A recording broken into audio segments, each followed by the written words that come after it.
Bismillahirrahmanirrahim. Alhamdulillahi rabbil alamin. Wassalatu wassalamu ala rasulihil amin, Nabiyyina Muhammad ibn Abdullah wa ala alihi wa sahbihi wa man walah. Amma ba'd. Sambungnya pelajaran kita dalam kitab Riyadhus Shalihin di dalam Kitabul Azkar, kitab yang menghimpunkan hadis-hadis kelebihan zikir pada Allah Azza wa Jalla. Sambungan kita dalam hadis yang ke-1431. Wa an Sa'd bin Abi Waqqas radhiyallahu anhu qala kunna 'inda Rasulillah sallallahu alaihi wasallam faqala ayajizu ahadukum an yaksiba fi kulli yawmin alf hasanah fasa'alahu sa'ilun min julasa'ih kaifa yaksibu alf hasanatin qal yusabbihu mi'ata tasbihah fayuktabu lahu alf hasanah aw yuhatta anhu alf khati'ah. Tengok dalam naskah terjemahan ni nombor 1438. Daripada Sa'ad bin Abi Waqqas radhiyallahu anhu katanya, ketika kami sedang bersama Rasulullah sallallahu alaihi wasallam, baginda pun bersabda, apakah tidak mampu salah seorang dari kamu mendapatkan 1000 kebaikan dalam sehari? Tengok, Nabi kita bagi tawaran, offer, boleh ke tidak kamu, rasa berat ke kamu nak ambil 1000 kebajikan satu hari? Dengar hak ni, sahabat-sahabat terus bertanya, bagaimana cara mendapatkan 1000 kebaikan dalam sehari ya Rasulullah? Semua orang nak, siapa tak nak ni kebajikan yang begitu besar dalam tawaran istimewa satu hari saja. Maka baginda sallallahu alaihi wasallam menjawab dengan membaca tasbih 100 kali. Kita kata subhanallah, subhanallah, subhanallah 100 kali, maka akan dicatat baginya 1000 kebaikan atau dihapuskan darinya 1000 kesalahan. Mampu tak mampu kita? Siapa dia kata tak mampu? Kalau tak mampu nak kata subhanallah 100 kali sehari ni, bukan manusia biasa dah ni. Dia panggil manusia luar biasa. 100 kali subhanallah tak boleh kata. Masalahnya bukan tak boleh kata, ustaz, tak ingat nak kata. Tu masalah lain pula tu. Lara, dia panggil lara. Lara ni maknanya leka sangatlah kita ni. Hadis ni diriwayat oleh Imam Muslim. Kata Al-Humaidi ni salah satu daripada rawi ni. Humaidi kata, demikianlah yang ada dalam kitab Sahih Muslim, au yuhattu. Al-Barqani berkata, Asy-Syu'bah, Abu Awanah dan Yahya Al-Qattan meriwayatkan daripada Musa, yang mana Muslim meriwayatkan daripadanya, mereka semua mengatakan yuhattu tanpa menggunakan alif. Kalau alif yuhattu, jadi yuhattu. Ini nak menguatkan saja, menguatkan riwayat yang ada itu saja. Wa an Abi Dzar radhiyallahu anhu anna Rasulullah sallallahu alaihi wasallam qala yusbihu ala kulli sulama min ahadikum sadaqah fa kullu tasbihatin sadaqah wa kullu tahmidatin sadaqah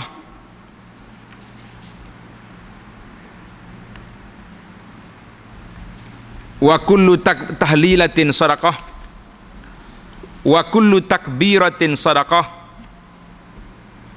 wa amrun bil ma'rufi sadaqah wa nahyun 'anil munkari sadaqah wa yujzi'u min zalika rak'ata yarka'uhuma minad duha.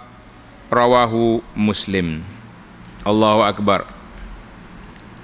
Artinya daripada Abu Dzar radhiyallahu anhu, bahawa Rasulullah sallallahu alaihi wasallam bersabda, setiap kamu memiliki sedekah ke atas setiap persendian setiap pagi hari. Bagi kitanya kullu sulama, semua sendi yang kita ada ni sedekah belaka. Sendi yang kita ada ni boleh buat sedekah.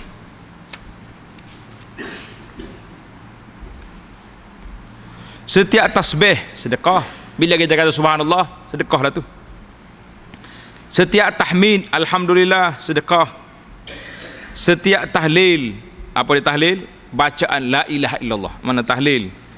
Jangan salah pula tahlil hari-hari ni kena panggil orang setiap hari pergi ke rumah pula dah. Tak payah nak buat nasi buku kita. Nah, tahlil dengan makna ucapan la ilaha illallah adalah sedekah.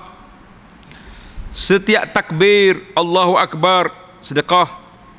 Amar ma'ruf adalah sedekah, dan nahi mungkar, melarang dari kemungkaran, sedekah. Dan semua ini telah terpenuhi dengan mengerjakan salat sunat 2 rakaat di waktu duha. Hadis ini menunjukkan kelebihan salat duha. Maknanya kalau kita salat 2 rakaat duha ini, dia panggil salat duha ni salat syukur kepada Allah Azza wa Jalla. Dalam tubuh kita manusia ni sendi ada berapa? Berapa sendi ada? Tak aja kira. Tak pernah kira lagi. Kita bukan doktor. Sendi ada 360 sendi. Kalau semua sendi kita bangun pagi tengok, alhamdulillah, tangan bergerak, mata berkelip, telinga dengar, kaki berjalan. Macam mana kita nak bayar tol kesyukuran kepada Allah Azza wa Jalla ini? Kalau 50 sen satu sendi, berapa ratus hari kena bayar?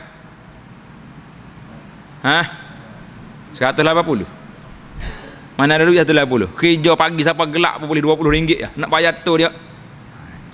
Nabi kata apa? Cukup lah dengan musalat 2 rakaat duha, seolah-olah kita bayar habis dah sedekah tadi. Alhamdulillah. Jadi semayalah salat duha ni.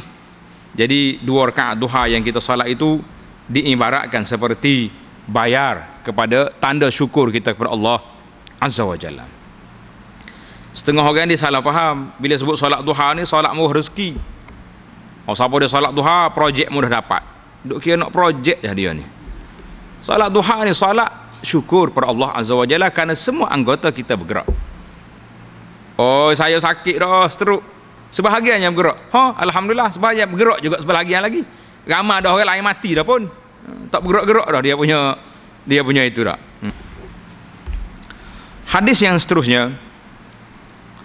Wa an ummil mu'minin Juwairiyah bintil Haris radhiyallahu anha anna an-nabiy sallallahu alaihi wasallam kharaja min 'indiha bukratan hina shalla as-subha wa hiya fi masjidiha thumma raja'a ba'da an adha wa hiya jalisatun faqala ma zilti 'ala al-hal allati faraqtuki 'alayha qalat na'am faqala an-nabiy sallallahu alaihi wasallam laqad qultu ba'daki 4 kalimatin 3 marat law wuzinat bima qulti munzul yaum lawazanathunna subhanallah wa bihamdihi adada khalqihi wa ridha nafsihi wa zinata arshihi wa midada kalimatihi.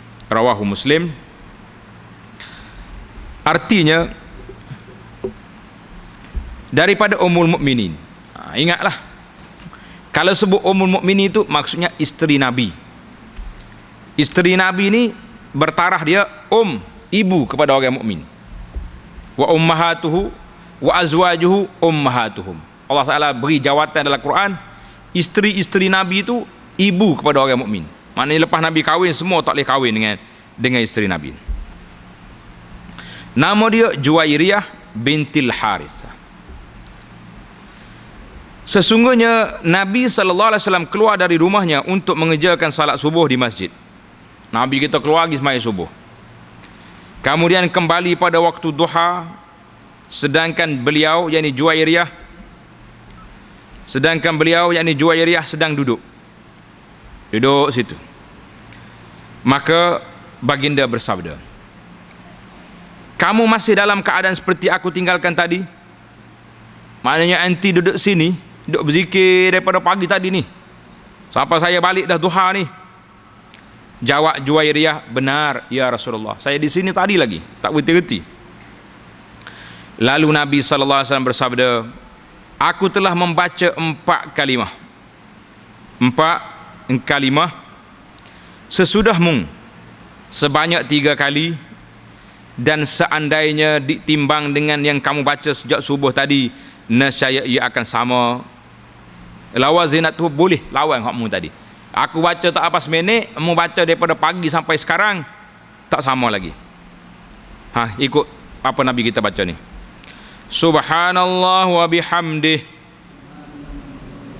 adada khalqih wa ridha nafsih wa zinata arshih wa midada kalimatih.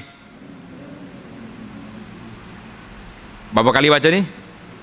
3 kali. Subhanallah wa bihamdihi adada khalqihi 1, wa ridha nafsihi 2, wa zinata arsyihi 3, wa midada kalimati. Itu dia panggil 4 kalimah. Kita baca 3 kali, sama dengan apa yang Juwairiyah duduk sepagi di situ. Ini menunjukkan kebesaran, kelebihan kita baca bacaan zikir yang diajar oleh Nabi sallallahu alaihi wasallam. Hadis ini sahih dan diriwayatkan oleh Imam Muslim. Ini menunjukkan bahawa bacaan yang kita baca, yang Nabi kita ajar ini ada otoriti, ada kuasa. Sebab Nabi kita ma yantiqu anil hawa in huwa illa wahyun yuha. Adapun orang lain bagi jawatan tu, siapa dia baca 1000 kali hari ni dapat, kita kata awak tak ada otoriti belaka. Baca tu boleh pahala, tapi gandaan pahala yang dijanjikan tanpa daripada mulut Nabi, jawabnya tidak boleh diterima, kerana kuasa menentukan ibadat ini iaitulah kuasa Allah Ta'ala beri kepada Nabi sallallahu alaihi wasallam sahaja. Di dalam riwayat Muslim yang lain, dalam riwayat lain pula Nabi kita ajar baca ni, ikut. Subhanallah adada khalqih, Subhanallah ridha nafsih, Subhanallah zinata arshih, Subhanallah midada kalimatih. Itu apa derah ni? Jangan baca ni. Hak atas tadi biasa kita baca kan pagi-pagi. Yang ni kurang sikit. Ulang sekali lagi. Subhanallah adada khalqih, Subhanallah ridha nafsih, Subhanallah zinata arshih, Subhanallah midada kalimatih. Tengok arti dia. Maha suci Allah dan segala puji bagi Allah, sebanyak jumlah makhluknya dan sebesar redanya dan seberat arasnya serta sebanyak nikmatnya. Hadis ini juga dalam Muslim. Ini kelebihan dia. Terjemahan yang awal tadi, Maha suci Allah sebanyak makhluknya, Maha suci Allah sebanyak redanya, Maha suci Allah seberat arasnya, Maha suci Allah sebanyak kalimahnya. Enggak banyak mana kalimah Tuhan ni? Terlalu banyak. Berat mana aras, besar mana aras yang Tuhan nak timbang dengan aras tu besar mana? Ingat tak dalam kuliah kita, dalam kitab Perisai Mukallaf, kita dah bincang tentang aras besar. Dengar ni, dalam hadis yang diriwayat Nabi kita sallallahu alaihi wasallam menyebut tentang innas samawati sab'a, bumi 7, langit 7 lapis, bumi 7 lapis, fil kursi, letak di atas kursi, kahalqatin ulqiyat fi falatin minal ard. Letak atas kursi ni seperti kita capak benda duit kecil ni atas bumi, tengah padai luas bersatu. Wa inna fadlal arsy 'alal kursi, kelebihan aras di atas kursi pulanya, ka fadlil falati 'ala hadhil halqah, sepertilah dia kita letak halaqah benda kecil tadi di atas bumi, letak kursi atas aras bersatu pula. Subhanallah. Ini pasal itulah Allah Ta'ala buat zinat arsy, setimbang aras, bersama aras. Itu gambaran yang kita boleh buat. Kalau kata bersama bumi ni pun kita tak nak kira dah. Ni 7 bumi, 7 langit letak atas kerusi seperti halqah. Maknanya satu bulatan gini letak atas tanah, atas padang yang luas. Ambil kerusi pula letak atas aras seperti letak halqah di atas padang yang luas. Allahu akbar. Besar makhluk Allah SWT ni. Fa idzan huwa makhluqun azim. Makhluk yang besar, la ya'lamu qadruhu illallah. Tak ada siapa tahu kelebihan besarnya kecuali Allah. Kita hanya boleh gambaran besar mana arash yang tersebut. Al-Imam At-Tirmizi, dalam riwayat Tirmizi disebutkan, mahukah aku ajarkan kamu sebuah kalimah untuk kamu baca? Nabi ni sallallahu alaihi wasallam dia ajar kalimah-kalimah ini kepada sahabat. Ikut bacaannya Nabi kita ajar lagi ni. Subhanallah adada khalqih. Subhanallah adada khalqih. Subhanallah adada khalqih. Subhanallah ridha nafsih. Subhanallah ridha nafsih. Subhanallah ridha nafsih. Subhanallah zinata arshih. Subhanallah zinata arshih. Subhanallah zinata arshih. Subhanallah midada kalimatih. Subhanallah midada kalimatih. Subhanallah midada kalimatih. Ini apa dia kata ni? Dia ulang terus 3 kali.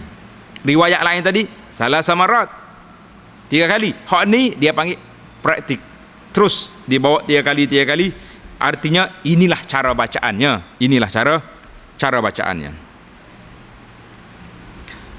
Hadis yang seterusnya, wa an Abi Musa al-Asy'ari radhiyallahu anhu qala anin Nabi sallallahu alaihi wasallam qala masalul ladzi yazkuru rabbahu wal ladzi la yazkuruhu masalul hayy wal mayyit, rawahul Bukhari. Daripada Abu Musa al-Asy'ari, nama dia Abdullah bin Qais. Abu Musa itu gelaran, nama dia Abdullah bin Qais. Daripada Nabi sallallahu alaihi wasallam bersabda, perumpamaan bandingan orang yang berzikir, mengingati Tuhan, mengingati Allah, dengan orang yang tidak berzikir adalah bagaikan orang hidup dan orang mati. Dekat ke jauh orang hidup dengan mati? Terlalu jauh lah hidup dengan mati. Allahu akbar. Berat ni bandingnya kita ni. Jadi kita ini nak tahu kita hidup ke mati, mudah ke payah? Mudah? Senang? Senang ya. Kalau tengok hari ni tak ada zikir, terpakai duduk dia begitu, tahu ke makan dengan minum ya. Duk main pasar pagi, pasar petang ya. Zikir tak ada, maka kita kata hari tu kita mati. Nak tahu orang mati, nak tengok mayat hidup, tengok orang tak zikir, tu mayat hidup dia panggil. Kenal mayat hidup? Orang tak zikir. La ilaha illallah. Bandingan yang cukup besar. Wa rawahu Muslim faqal masalul baitil ladzi yazkurullahu fihi wal baitil ladzi la yazkurullahu fihi masalul hayy wal mayit. Imam Muslim meriwayatkan baginda bersabda, perumpamaan rumah yang ada zikir di dalamnya dan rumah yang tidak dipakai untuk mengingati Allah adalah bagaikan orang hidup dengan orang mati. Hak tadi orang, yang ni rumah, rumah dia sendiri itu. Allahu akbar. Kita hari ni kena tengok rumah kita ni. Rumah kita sendiri tu sarang apa? Sarang malaikat nak mari, kau sarang tempat jin bertendar kata orang. Rumah yang ada zikir, kita duk baca Quran, kita semaya sunat di rumah kita duk berzikir subhanallah, alhamdulillah, Allahu akbar, subhanallah bihamdihi adad khalqihi wa ridha nafsi wa zinata arsy. Jadi kalau kita duk baca ni dalam rumah kita, bermakna rumah ni rumah hidup. Kalau tak ada, duk bunyi ke muzik pagi sampai ke malam, berita tu berita ni yang ada, maka itu rumah mati nama dia. Tengoklah. Tuan-tuan boleh bayangkan, boleh tengok sendiri. Nak bayangkan rumah kita ni rumah hidup ke rumah mati. Tak boleh nak orang lain tak nak kata apa tu. Tuan-tuan sendiri balik semak tengok. Jadi orang pula orang yang hidup dengan orang mati ni, iaitulah artinya hati dia. Ala bi dzikrillahi tatma'innul qulub. Hati yang berzikir itu hati yang tenang hatinya. Siapa dia nak suruh hati dia tenang, nak suruh jiwa dia tenang, apa yang dia kena buat? Zikir pada Allah Azza wa Jalla. Inilah di antara zikir-zikir yang ana selalu ajar kepada para jemaah, iaitulah zikir pagi dan petang. Dalam kitab perisai Muslim kita tu, zikir pada waktu malam, nak tidur, bangun tidur, semuanya ada bacaan-bacaan ini supaya hati kita ni terikat dengan zikir. Bangun tidur ada bacaan, nak tidur ada bacaan, nak pergi makan ada bacaan, nak pergi bahkan duduk dengan isteri pun ada bacaan. Biar kita ni terikat dengan Allah Azza wa Jalla. Jangan kita terikat dengan benda-benda lain yang menyebabkan kita jauh dengan Allah Azza wa Jalla. Jangan sekali-kali. Hadis yang seterusnya, wa an Abi Hurairah radhiyallahu anhu anna Rasulullah sallallahu alaihi wasallam qala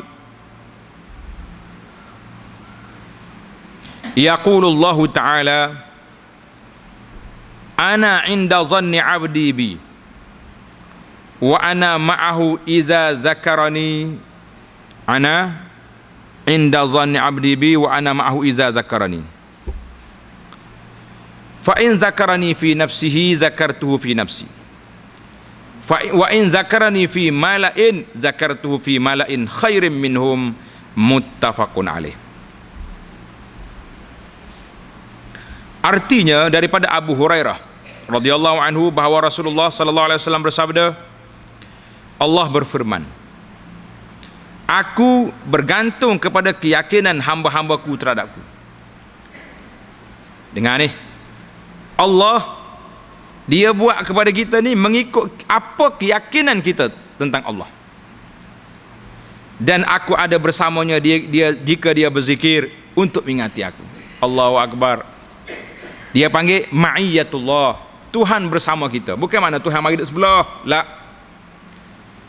Kita bukan ni pupuk hulul ittihad, pupuk wahdatul wujud yang kata Tuhan duduk dalam baju dia. La.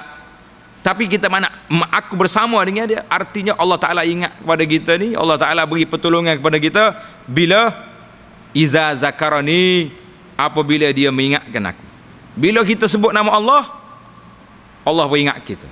Bukan makna Tuhan itu lupa, tidak. Artinya Allah Ta'ala beri pertolongan kepada kita, beri rahmat kepada kita bila kita ingat dia. Maka jika dia berzikir mengingati aku dalam dirinya, jadi kita berzikir senyap-senyap ya. Subhanallah, alhamdulillah, Allah tak bunyi apa zikir.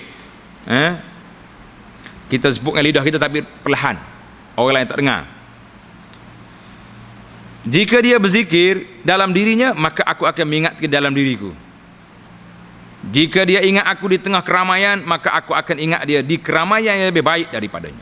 Artinya kalau kita duduk dalam majlis macam ni, kita berzikir bunyi, itu Allah Ta'ala sebut pula kepada para malaikat yang ada di sisinya tentang orang ini duduk dalam majlis zikir. Jadi ada Hurairah masuk majlis zikir di sini, bukan makna kita mesti duduk pergi atas tasbih ya, duduk hanggup-hanggup ngati itu zikir. Zikir ni zikir dengan lidah pun zikir, zikir dengan hati ingat Allah Ta'ala itu zikir, zikir dengan anggota kita melakukan apa yang diperintah oleh Allah Azza wa Jalla, itu juga dia panggil zikir. Jadi ada setengah orang ambil hadis ni, wa in zakarani fi mala'in, kalau dia berzikir di tempat orang ramai, maksudnya kena berzikir ramai-ramai, panggil orang ramai kita berzikir kuat-kuat. Lah, bukan itu maksud. Artinya kalau kita zikir secara zahir, kita ni kadang-kadang kita berzikir senyap, orang tak tahu pun. Kadang-kadang kita duduk kamar ni bunyi juga sikit, subhanallah, alhamdulillah, Allahu Akbar. Itu makna bunyi kuat sikit. Bukan maknanya kita kena prepare orang untuk berzikir. Lah, itu tidak maksud sedemikian. Hadis ini muttafaqun alaih. Hadis ini diriwayatkan oleh Imam Bukhari dan Muslim. Wa anhu, daripada Abu Hurairah lagi, qala Rasulullah sallallahu alaihi wasallam, sabaqal mufarridun Qalu wa mal mufarridun ya Rasulullah? Qal az-zakiruna Allah katsiran waz-zakirat. Rawahu Muslim. Daripada Abu Hurairah radhiyallahu anhu, Rasulullah sallallahu alaihi wasallam telah bersabda, telah berada di hadapan, mana duduk di sah depan orang-orang yang menyendiri untuk beribadat. Mufarridun, duduk depan dia kata orang ini.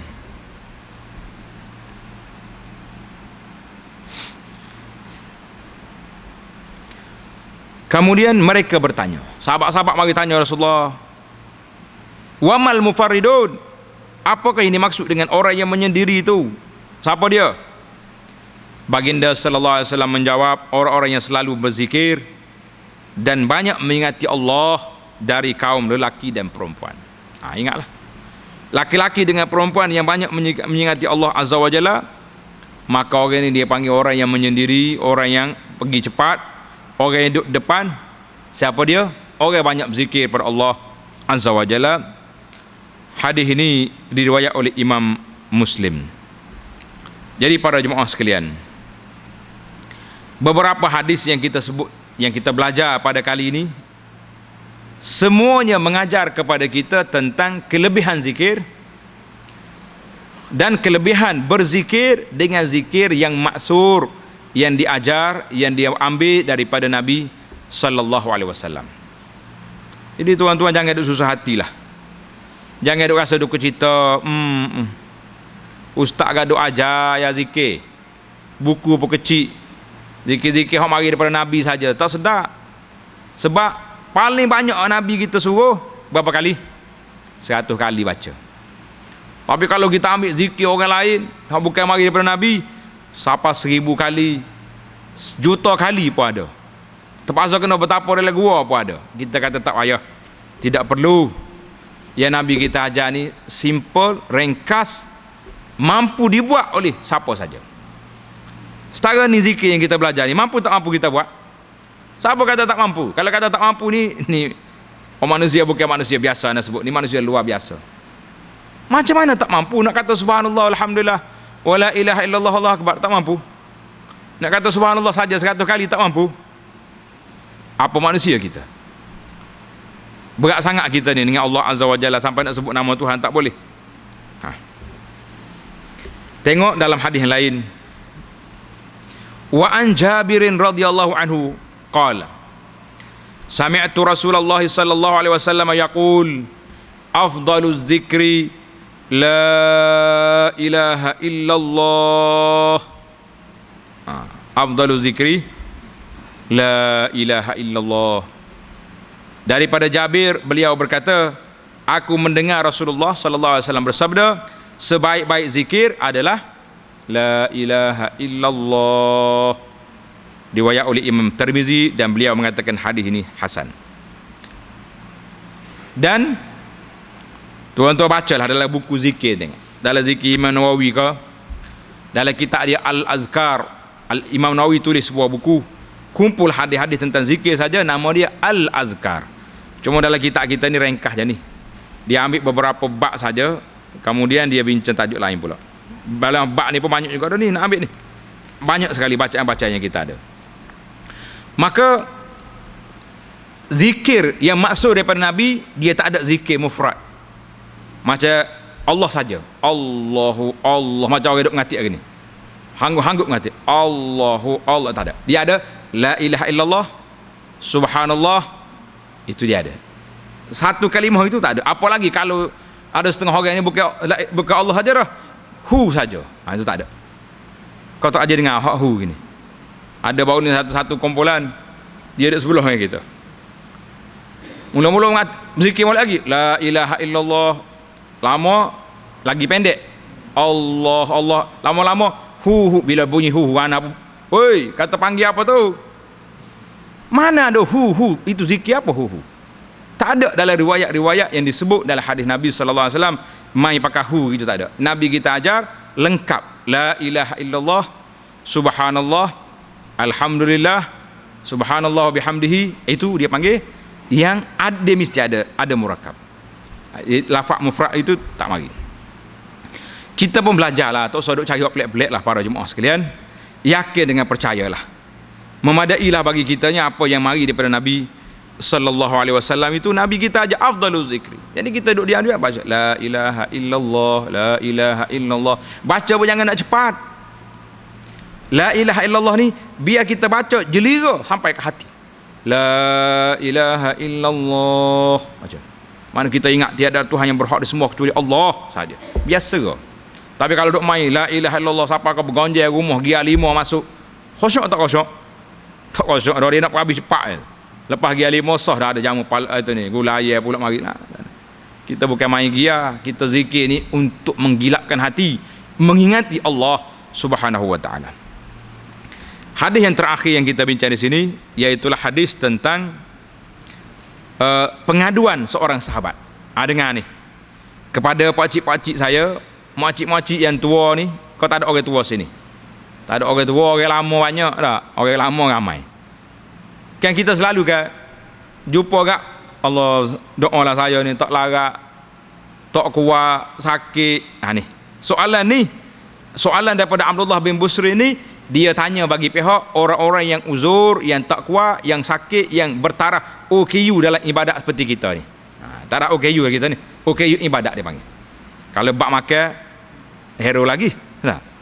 Bab jalan kuat lagi, bab buah hui, pukul 12 malam tak berhenti lagi. Bab ibadat itu gua tarah lalu OKU dah. Dia panggil orang kurang ibadat lah. OKU. Baik. Wa an Abdullah bin Busrin radhiyallahu anhu anna rajulan qala ya Rasulullah inna syara'i al-Islam qad kasurat alayya fa akhbirni bi syai'in atashabbasu bih qala la yazalu lisanuka ratban min zikrillah rawahu Tirmizi wa qala hadisun hasan. Artinya daripada Abdullah bin Busrin radhiyallahu anhu bahawa seorang laki-laki datang jumpa Nabi sallallahu alaihi wasallam, dia bertanya, wahai Rasulullah, sesungguhnya syariat Islam begitu banyak bagi saya. Mana banyaklah, solat lagi, puasa lagi, itu ni banyak. Maka ajarlah kepadaku sesuatu yang dapat saya jadikan sebagai pegangan. Maknanya sebagai maksud pegangan di sini iaitulah amalan yang dia boleh buat dalam keadaan dia tak larat tadi. Nabi kata apa? La yazalu lisanuka ratban min zikrillah. Hendaklah lidahmu selalu basah dengan zikir, mengingati Allah. Boleh tak boleh? Boleh ke tidak ni? Jawab kuat sikit. InsyaAllah. Biar kita, lidah kita ni sentiasa basah mengingati Allah. Kalau setakat nak basah mengingati Allah Ta'ala ni, tengah sakit boleh? Boleh ke tak? Boleh. Di hospital boleh kata, misi mana kat nak marah kita duduk berzikir je? Duduk bertepik, marah lah dia je. Tak sabar dia ni. Jangan. Lagi sakit, dengar ni. Lagi kuat sakit, lagi kuat kita berzikir. Sekali rak dia serai mari sakit tu, Allah, subhanallah, gitu. Kita mengeluh, kita mengaduh dengan sebut nama Allah. Subhanallah. Masya Allah. Dah biar. Ni dah sekali rak mari sakit, Allah sakit pula dah. Allahu akbar. Sakit pula dah. Celaka sakit. Bapa dia marah sakit. Ada setengah orang ni marah ke sakit pula. Bapa, kenapalah Tuhan buat aku sakit? Bapa orang lain tak sakit? Kata-kata ini menunjukkan jazak, tidak sabar di dalam menghadapi ini. Rugi. Setiap kali kerak sakit itu kita kata Allahu akbar. Masya Allah, tabarakallah, subhanallah.